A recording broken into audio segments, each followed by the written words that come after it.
ஆன்மீகம் அறிவோம் சேனலை பார்த்து கொண்டிருக்கும் உங்கள் அனைவருக்கும் சித்ரா கணபதியின் அன்பான வணக்கம். மந்திரமாவது நீரு, வானவர் மேலது நீரு, சுந்தரமாவது நீரு, துதிக்கப்படுவது நீரு, தந்திரமாவது நீரு, சமயத்தில் உள்ளது நீரு, செந்துவர் வாய் உமை பங்கன் திரு ஆலவாயின் திருநீரே என்று திருஞான சம்பந்தர் திருநீற்றுப்பதிகம் பாடியுள்ளார். இந்த திருநீற்றுக்கு என்ன அவ்வளவு மகத்துவம் அப்படின்னு தான் இன்னைக்கு பார்க்க போகிறோம்.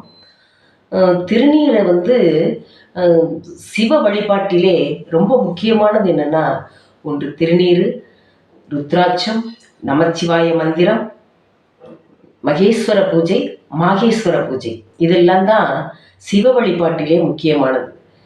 இப்போ இந்த திருநீரு எப்படி முக்கியமானது அப்படின்னு நம்ம நாளைய பதிவில் பார்க்கலாம். இன்றைக்கு 63 இருவர் இந்த திருநீற்றுக்காக மதிப்பளித்து அடியவர்களை எல்லாம் வணங்கியதாக நாம் பார்க்குறோம். அதில் ஒருத்தர் பேர் திருமுனைப்பாடியார்.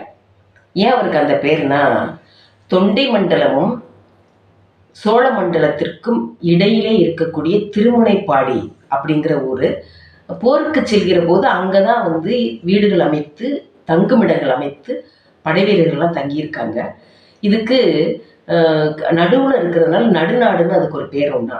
அந்த ஊரிலே பிறந்த நரசிங்க முனையர் அப்படிங்கிற அந்த அரசன் பின்னாளில் சிவனடியாராகி திருநீரின் மகிமையை வெளியே கொண்டு வந்தவர்.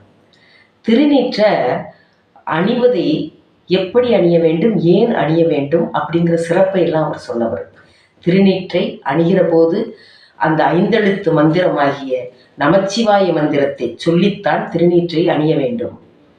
அதே போல இந்த திருநீற்றை அணிபவர்களுக்கு எம்பெருமான் சிவபெருமானுடைய அருள் முழுமையாக கிடைக்கும். அதோடு மட்டும் இல்லை, அவர் என்ன நினைச்சார்னா, திருநீற்றை அணிந்தவர்கள் எல்லாம் சிவபெருமானாகவே அவர் பார்த்தார். அவர் என்ன பண்ணார்னா, ஒவ்வொரு திருவாதிரை என்றும் சிவபெருமானின் நட்சத்திரமாகிய திருவாதிரை என்று எல்லா அடியவர்களுக்கும் உணவளித்து அன்னமளித்து ஒவ்வொருவருக்கும் 100 பொன், அதாவது 100 பொன் பொற்காசுகள் கொடுத்து அவர் அனுப்புவார். அப்படி அனுப்புகிற போது ஒரு திருவாதிரை நாளிலே எல்லாரும் அன்னப்பாலிப்பு செய்யப்படுகிறது. அவர்கள் எல்லோரும் உணவருந்துகிறார்கள். சிவனடியார்களுக்கெல்லாம் 100 பொன் கொடுக்கப்படுகிறது.